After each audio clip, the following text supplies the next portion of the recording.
Hello friends. तो कैसे हैं आप सब? उम्मीद है बहुत अच्छे होंगे। और कैसी चल रही है आपके 12th क्लास की तैयारी? उम्मीद है अच्छी चल रही होगी, चलनी भी चाहिए। चलिए, तो आज जैसा कि आपको पता था कि लास्ट वीडियो में मैंने यूनिट 1 का ऑल इम्पोर्टेंट शॉर्ट क्वेश्चंस जो 2 मार्क्स के होते हैं उसको मैंने दे दिया था। आज किसकी बारी है? तो आज जितने भी मोस्ट इम्पोर्टेंट ऑब्जेक्टिव बन सकते हैं उसकी बारी है, ठीक है। और ध्यान रखिए कि इससे बाहर कुछ नहीं आएगा, क्योंकि मुझे लगता है कि मैंने लगभग एक लेसन एक यूनिट के सभी इम्पोर्टेंट्स ऑब्जेक्टिव जो होते हैं उसको मैंने कवर कर लिया है, ठीक है। तो चलिए, यदि आपने पहले से याद किया है तो भी आप वीडियो को देखिए और टेस्ट कीजिए, खुद की जांच कीजिए कि आप कितना इसमें से सही बना पाते हैं। चलिए, तो सबसे पहला क्वेश्चन देखा जाए। सबसे पहला क्वेश्चन है कि एच सी पी जिसे हेक्सागोनल क्लोज पैकिंग भी कहते हैं, क्या कहते हैं? हेक्सागोनल क्लोज पैकिंग भी कहते हैं, या षटकोणीय निविड़ संकुलन में परमाणु संख्या या गोलों की संख्या कितनी होती है? परमाणु संख्या पूछा हुआ सवाल है फ्रेंड्स, कितनी होती है आप बताइए। देखिए, आपके पास है ऑप्शन नंबर, आपके पास है लिखा हुआ है ऑप्शन नंबर ए 4 दिया है, ऑप्शन नंबर बी 6 दिया है, ऑप्शन नंबर सी 8 है, और ये ऑप्शन नंबर डी 12 है। तो एच में जो परमाणु संख्या होती है वो कितनी होती है? वो होती है 6। कितनी होती है? 6। कितनी होती है? 6, ठीक है। और जो इसकी कोऑर्डिनेशन नंबर होती है वो होती है 12, ठीक है। चलिए, अगला प्रश्न देखते हैं। सेकेंड प्रश्न है कि सिलिकॉन में फास्फोरस की अशुद्धि मिलाने पर किस प्रकार का अर्धचालक बनता है? सिलिकॉन में फास्फोरस की अशुद्धि मिलाने पर किस प्रकार का अर्धचालक बनता है? आप बताइए किस प्रकार का अर्धचालक बनेगा यदि सिलिकॉन में हम फास्फोरस की अशुद्धि मिलाते हैं। देखिए, यदि सिलिकॉन में फास्फोरस की अशुद्धि आप मिलाओगे तो जो सिलिकॉन है आपका वर्ग 14 का है, और इसमें यदि फास्फोरस जो कि वर्ग 13 में आता है, ठीक है, किस में आता है? सॉरी, 15 में आता है, वर्ग 15, याद है ना आपको, वर्ग 15 में आता है। तो जब हम वर्ग 15 की अशुद्धि को मिलाते हैं ना, किस में? वर्ग 14 में, तो हमको मिलता है एन टाइप। क्या मिलता है? N type. और अगर वर्ग 13 मिलाएंगे तो पी टाइप मिलेगा। तो इसका आंसर क्या हो जाएगा? Option number B, n type, ठीक है। चलिए, अगला देखते हैं। 3 नंबर प्रश्न है कि Na2 में Na की समन्वय संख्या, Na2 में Na की समन्वय संख्या कितनी है? तो Na2 में Na की समन्वय संख्या जो होती है वो होती है 4। कितनी होती है? 4 होती है। और जो O है ना, O, इसको अगर अलग अलग किया जाए तो Na पे +2 चार्ज हो जाएगा, इस तरह लिख सकते हैं, O पे -2 चार्ज। तो Na का कितना होता है? Na का होता है 4। और अगर O का भी पूछा जाए ना, O का, तो O का कितना होता है? 4। और इनका यदि रेशियो पूछ लिया जाए तो अनुपात लगा देंगे। यानी Na2 में Na की समन्वय संख्या कितनी होती है? 4 होती है। O की कितनी होती है? 8। ये भी सवाल बन सकता है यदि इनका अनुपात पूछ लिया जाए तो 4:8। चलिए, अगला प्रश्न देखते हैं। अगला प्रश्न कह रहा है कि किस प्रकार के जालक में ब्रेवे जालकों की संख्या अधिकतम होती है? तो ये तो आपको याद होगा, मोस्ट इंपोर्टेंट प्रश्न है। ऑर्थोरम्बिक। क्या होता है? ऑर्थोरम्बिक। और कितने होते हैं ब्रेवे जालक? तो 4 होते हैं। कितने होते हैं? 4 होते हैं। अगला प्रश्न देखते हैं। अगला प्रश्न है 5 नंबर, कह रहा है कि बीसीसी में किनारे की लंबाई जिसे हम ए कहते हैं और उसकी परमाणु तेजी जिसे हम आर करते हैं, तो ए और आर के बीच में क्या संबंध होता है बीसीसी में? तो बीसीसी में ए और आर के बीच में संबंध होता है 4r बराबर √3 है। 4r बराबर √3 है। और अगर हम ये किस में होता है? ये होता है बीसीसी में। अगर हम एफसीसी में बात करें, किस में? एफसीसी में, तो एफसीसी में होता है 4r बराबर √2 है। यहाँ लिखा गया है, देखिए यहाँ पे, ये जो है ना, ये सी वाला, ये एफसीसी का है। किसका? एफसीसी का। और बीसीसी में पूछा गया तो बीसीसी में 4r बराबर √3 है। चलिए, अगला प्रश्न देखते हैं। कह रहा है कि हेक्सागोनल क्लोज पैकिंग, ऊपर मैंने बात किया था एचसीपी कहते हैं, तो एचसीपी में परमाणु की उप सह संयोजन संख्या यानी कि कोऑर्डिनेशन नंबर कितना है? तो अभी हमने बात किया था कि कोऑर्डिनेशन नंबर 12 होता है। कितना होता है? 12 होता है। तो 6 किसका आंसर है जी? तो एचसीपी में अगर कण की संख्या पूछा जाए ना, कण कब होता है, गोला कब होता है, तो 6 होता है। अगर समन्वय संख्या पूछी जाए तो 12 होगा, ठीक। अगला प्रश्न देखते हैं। अतिशीति द्रव किसे कहते हैं? तो ये तो बताने की आवश्यकता नहीं है भाई, कांच है, सबको पता है, क्योंकि क्वेश्चन भी सब कुछ सुना है, कांच को अतिशीत द्रव कहते हैं। अगला प्रश्न देखते हैं 8 नंबर। 8 नंबर कह रहा है कि कौन फेरो चुंबकीय है? ये आपका 2022 में पूछा हुआ है, ठीक है। 2022 में पूछा हुआ सवाल है, फेरो चुंबकीय कौन है? Fe3O4। कौन है? Fe3O4, ठीक है, इंपॉर्टेंट है। चलिए, अगला प्रश्न देखते हैं। 9 नंबर पर, अष्टफल की रिक्तियाँ कितने गोलों से बनती है? अष्टफल की रिक्ति कितने गोलों से बनती है? तो ये बनती है 6 गोलों से। ये नहीं कि 8 यहाँ लिखा है अष्टफल के तो 8 नहीं, अष्टफल की रिक्ति 6 गोलों से बनती है, ठीक है। ये भी आपका 2022 में पूछा है, चेक कर सकते हैं आप जाकर। चलिए, अगला प्रश्न देखते हैं। 10 में कह रहा है 10 नंबर में कि HCP में, वही HCP हमने कितना बार बात किया, हेक्सागोनल क्लोज पैकिंग। HCP मतलब हेक्सागोनल क्लोज पैकिंग में चतुष्फलकीय एवं अष्टफलकीय रिक्तियों की संख्या है, कितनी होगी, चतुष्फलकीय एवं अष्टफलकीय रिक्तियों की संख्या। तो HCP में कण कब होता है, HCP में कण की संख्या होती है, कण कितनी होते हैं, तो HCP में कण होता है 6, कितना होता है कण 6। तो चतुष्फलकीय रिक्ति डबल हो जाएगा, कितना, यानी कि 12 होगा चतुष्फलकीय रिक्ति, और अष्टफलकीय रिक्ति इसके इक्वल होगा। तो मतलब चतुष्फलकीय 12 होगा और अष्टफलकीय 6 होगा। देखते हैं किस ऑप्शन में दिया है, यहाँ पे देख सकते हैं ऑप्शन नंबर डी में दिया हुआ है 12,6, तो ये हो जाएगा। ये नीट का सवाल है, ठीक है फ्रेंड्स, ये नीट में पूछा हुआ सवाल है। अगला देखते हैं 11 नंबर कह रहा है कि यदि R+/R- बराबर 0.225 हो तो धातु की समन्वय संख्या क्या होगी। तो आप बताइए किसका अनुपात है, ये किसके लिए अनुपात है 0.225, तो ये होता है चतुष्फलकीय रिक्ति के लिए अनुपात। तो चतुष्फलकीय रिक्ति 4 गुण से बनती है, मतलब धातु की समन्वय संख्या कितनी हो जाएगी, 4 हो जाएगी, ठीक। इसी तरह अष्टफलकीय का होता है, अष्टफलकीय कितना होता है R+/R- बराबर होता है 0.414। अगर ऐसा दिया हो तो उस स्थिति में अष्टफलकीय रिक्ति होगी और धातु की समन्वय संख्या 6 हो जाएगी, ठीक। अगला देखते हैं 12 नंबर। 12 नंबर कह रहा है कि निम्नलिखित में कौन आयनिक क्रिस्टल है। तो आप देख सकते हैं NaCl भी है, KCl भी है, K2SO4 भी है, ऑप्शन नंबर डी।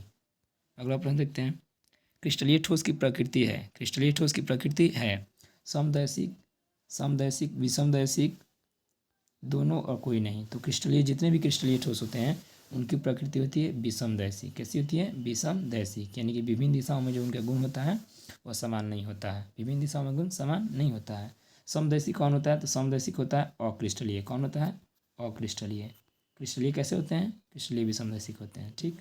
अगला प्रश्न देखते हैं 14 नंबर प्रश्न कह रहा है आपका कि किस दोष के कारण क्रिस्टल घनत्व कम हो जाता है। तो ये भी काफ़ी प्रसिद्ध सवाल है भाई, ये कौन सा दोष होता है, शॉर्ट की दोष होता है, कोई नहीं भूल सकता है।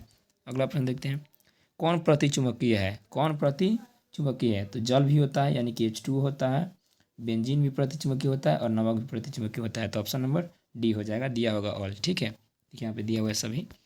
अगला प्रश्न देखते हैं, अगला प्रश्न है कि निम्नलिखित में कौन धातु की तरह विद्युतीय गुण को दर्शाता है। तो क्रोमियम का ऑक्साइड, यानी कि CrO2, ठीक है। ये भी प्रीवियस ईयर का प्रश्न है, काफ़ी बार पूछा हुआ है, ठीक है। अगला प्रश्न देखते हैं 16 नंबर कह रहा है कि चुंबकीय आघूर्ण की इकाई है, चुंबकीय आघूर्ण की इकाई है। तो बोर मैग्नेट्रॉन होता है, क्या होता है, बोर मैग्नेट्रॉन, जिसे BM कहते हैं हम शॉर्ट फॉर्म में, क्या कहते हैं, BM आप निकालते हैं। और चुंबकीय आघूर्ण का एक फॉर्मूला हो तो वो भी आप याद रख लेंगे, ऑब्जेक्टिव में काम आएगा।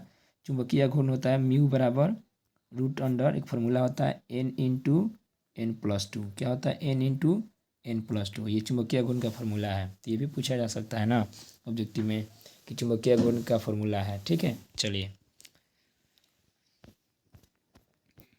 अगला देखते हैं, अगला प्रश्न है 18 नंबर कह रहा है कि घनाकार क्रिस्टल में ब्रेवे जालक की संख्या है, घनाकार क्रिस्टल में ब्रेवे जालक की संख्या है। तो घनाकार में 3 होता है, कौन कौन, SCC एक होता है, एक होता है BCC होता है और एक होता है FCC। कितना होगा, 3 होगा, ठीक। अगला प्रश्न देखते हैं 19 नंबर प्रश्न है कि किसमें फ्रेंकल और शॉर्ट की दोष दोनों संभव है, किसमें फ्रेंकल और शॉर्ट की दोष दोनों संभव है। देखिए यहाँ पे तो ये एक्सेप्शनल केस है, AGBR होता है, इसमें दोनों दोष संभव है। चलिए अगला प्रश्न देखते हैं, यदि गोलों की संख्या n हो तो चतुष्फल की रिक्ति की संख्या कितनी होगी। अभी मैंने ऊपर बात किया था कि गोलों की संख्या n हो तो चतुष्फल की रिक्ति की संख्या कितनी होती है, 2n हो जाएगी, 2n हो जाएगी। तो ऑप्शन नंबर ए, ठीक। अगला देखते हैं 21 नंबर प्रश्न है मोस्ट इंपोर्टेंट, ऑर्थोरम्बिक में ब्रेवे जालक की संख्या होती है। ऑर्थोरम्बिक में ब्रेवेज लाइटिस जो होते हैं कितने होते हैं, सबसे ज़्यादा ऑर्थोरम्बिक में होते हैं, ये तो बात सही, लेकिन कितने, तो 4 होते हैं, कितने होते हैं, 4 होते हैं सबसे ज़्यादा, ठीक। अगला देखते हैं, यदि A=B=C तथा अल्फा बराबर बीटा बराबर गामा बराबर 90 डिग्री हो तो क्रिस्टल है। मतलब किस क्रिस्टल में ये होता है, आपका पैरामीटर, जो पैरामीटर दिया है यहाँ पे कि तीनों साइड इक्वल हो, और जबकि तीनों साइड इक्वल नहीं हो, यहाँ पे नॉट होगा, कोई भी साइड इक्वल नहीं होता, यहाँ पे मिस्टेक से लिखा गया, 1 मिनट इसको चेंज कर देता हूँ मैं।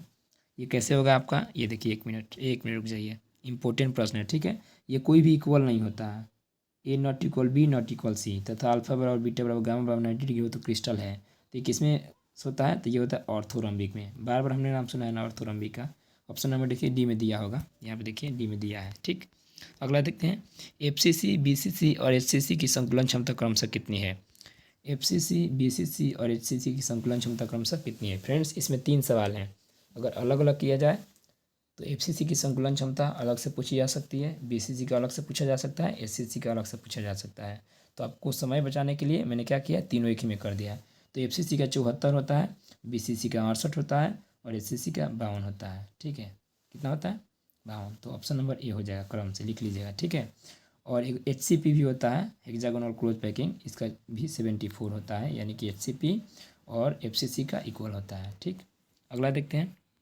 24 नंबर प्रश्न है हमारा कि क्रिस्टल कितने प्रकार के होते हैं। क्रिस्टल कितने प्रकार के होते हैं। तो क्रिस्टल जो होते हैं, जिसे हम क्रिस्टलीय ठोस भी कहते हैं, वो आपके 4 प्रकार के होते हैं। कितने प्रकार के, 4। तो ऑप्शन नंबर सी हो जाएगा। कौन कौन, तो आपने पता होगा आपको, आयनिक क्रिस्टल, सहसंयोजक क्रिस्टल और धात्विक क्रिस्टल और आणविक क्रिस्टल। ठीक है, 4 प्रकार के होते हैं। चलिए अगला देखते हैं।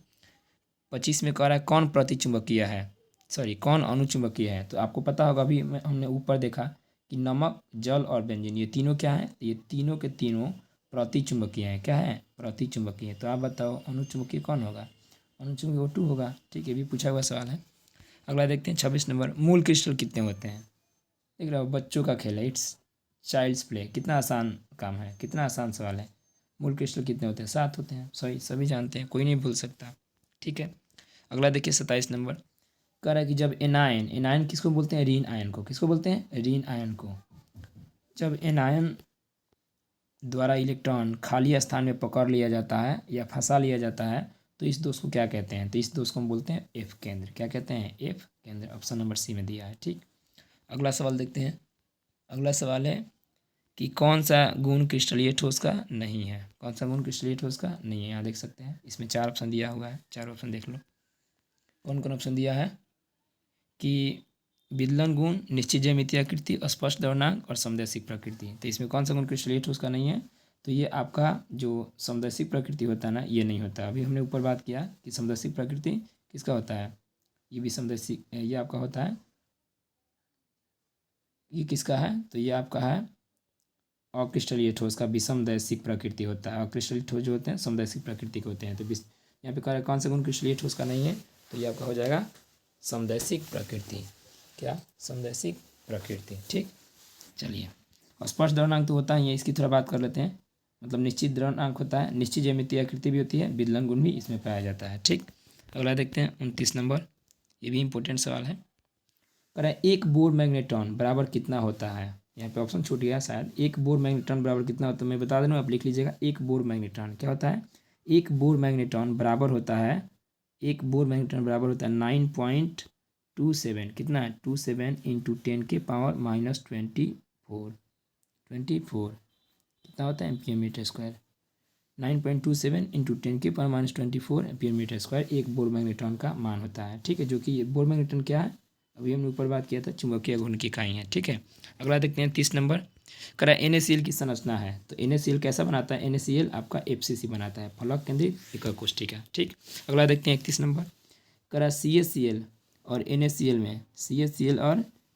में उप सहसंयोजन संख्या का अनुपात है।